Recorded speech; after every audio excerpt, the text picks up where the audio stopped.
There's only one decision that someone can't come back from. And as a friend, what do you do when you see it on their face? For our second story today, what happens when best friends lose touch? And then one day they find each other where they least expect it. All that and a little bit more, including our first guest of the holiday season. And heads up, we're doing one a week to keep the holiday spirit alive. About time. Today on the Good News, run it. So my name is David, and this is what I learned about keeping up with friends. That was fire. Hey, Con, how you doing? Do I look good from where you standing? I know I do. I know there's a couple of things in life I need a bandage.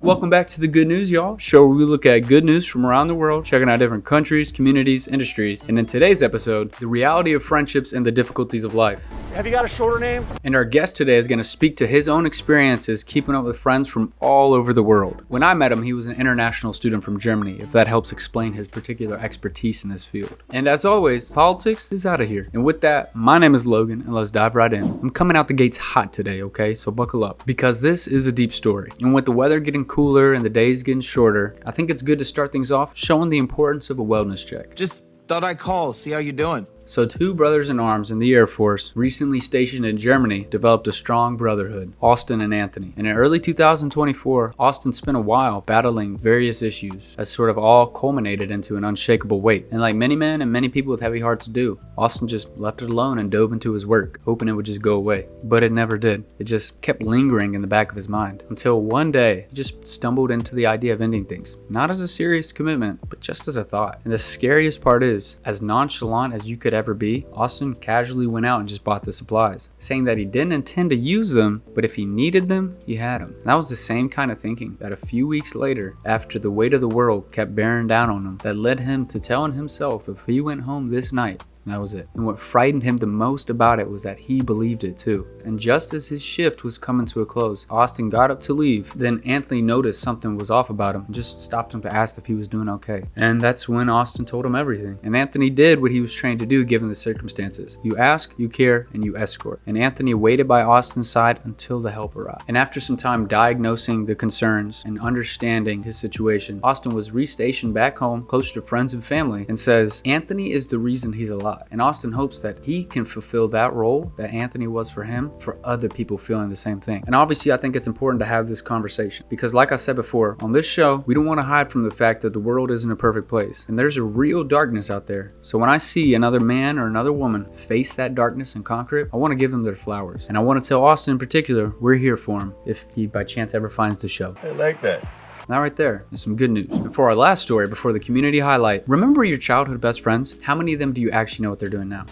Is this a trick question? So imagine, and some of you might not even have to imagine, you and your two best friends all throughout elementary school are still going steady, still going strong throughout all of high school. These are the guys who you have your Phineas and Ferb type summers with. And that whole time, you're doing what fellas do. Going on adventures in the woods, making forts, getting your licenses together and going on drives just because. Being on the same sports teams together, waking up early on Saturday mornings and getting things done. But after graduating high school, two of them go on a religious mission and they lose touch with their friend for a little bit. And when word from back home reaches them, they hear that their friend got caught up in the wrong crowd and went very deep down the wrong path. And then he cut himself off from the whole world. Then one day, when the two friends from the religious mission went home to visit, one of them felt compelled to give money to a homeless man they saw sleeping on the sidewalk. And when he went down to leave the man money, he recognized his face. And without hesitation, he called over the other best friend. Believe it or not, they sat down, bought some pizza, and started laughing like it was high school all over again. And as of now, the two of them are trying to help their friend in any way that they can to help him get back on track. And the craziest part is when they found him asleep on the sidewalk, that had been 14 years since they last saw him. And so they know that for him, he's more familiar with the life that he has now rather than the life that he had when he was on the straight path. And so for them and their friend, they have a fine line that they need to balance in order to help him get back on track. And I included this story today because we don't know what some of our friends are doing nowadays. And we don't know where life has taken them. Some people that I know personally are crushing it, but at the same time, others are at rock bottom. And in it's the weeks, the months, and the years that lead up to rock bottom that I want to focus on. And that's exactly why I invited this week's guest to kick off the holiday season. Because if anybody knows the importance of keeping up with friends and helping remind people that they do have a friend somewhere in this world, even if it's across the globe. So welcome one of my best friends from high school, David Loescher, the man born and raised in Germany, studied in the US, lived in Thailand, and making friends every step along the way. So it's safe to say he's learned a thing or two. And now he's here to share some of that secret sauce.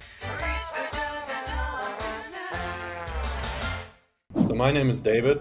I grew up in Germany, and during high school I studied a year in the US. Afterwards I finished my high school diploma, and I moved to several different cities in Germany, including Hamburg and Munich. And during my master's degree, which I did in Innsbruck, I also did an exchange semester in Bangkok, Thailand. And this is what I learned about keeping up with friends. Yeah, that's good.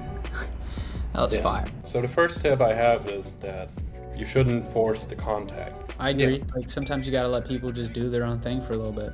Yeah, and sometimes they're so busy with their own lives, like having figured out, or just having a new girlfriend, or I don't know, some bad things, like maybe someone in their close circle died. So yeah, I know. Maybe they're not able to have a conversation with a long distance friend at the moment. But yeah, I get it. Eventually, like, everybody comes back. Yeah, some people are bad at texting too.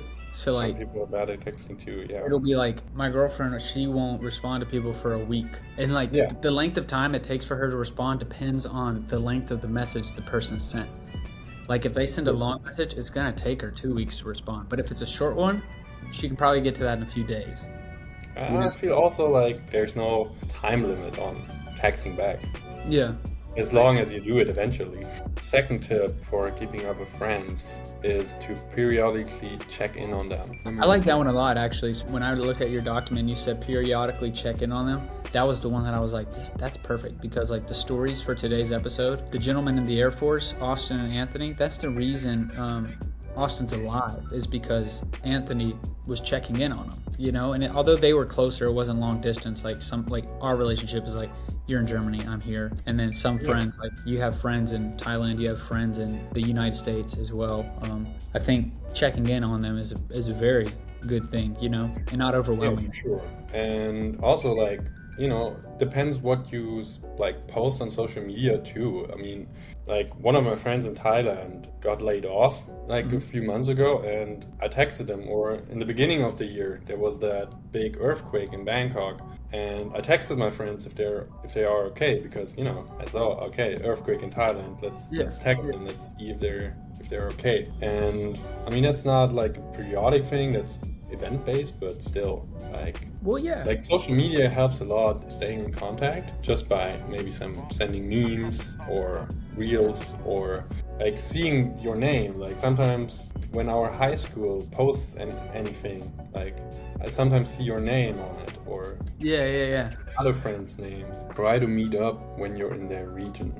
I feel like after like meeting people and then you go visit them, like you're gonna be friends for life. With you came to visit me in Heidelberg. We still in contact. We do this thing here, like with Phil. So with Phil, the story is that he had a football game with the Seahawks in Munich, and they played in Germany, didn't they? They played in Germany, in Munich, and beforehand I hadn't been in contact with Phil since high school, because he went straight to college, to Wake Forest afterwards, and he was incredibly busy with trying to go to the NFL. Football and college and everything, and then going to the NFL. So we hadn't been in contact for like a few years, and I thought, I don't know, why not just text Phil and see if he can give me tickets.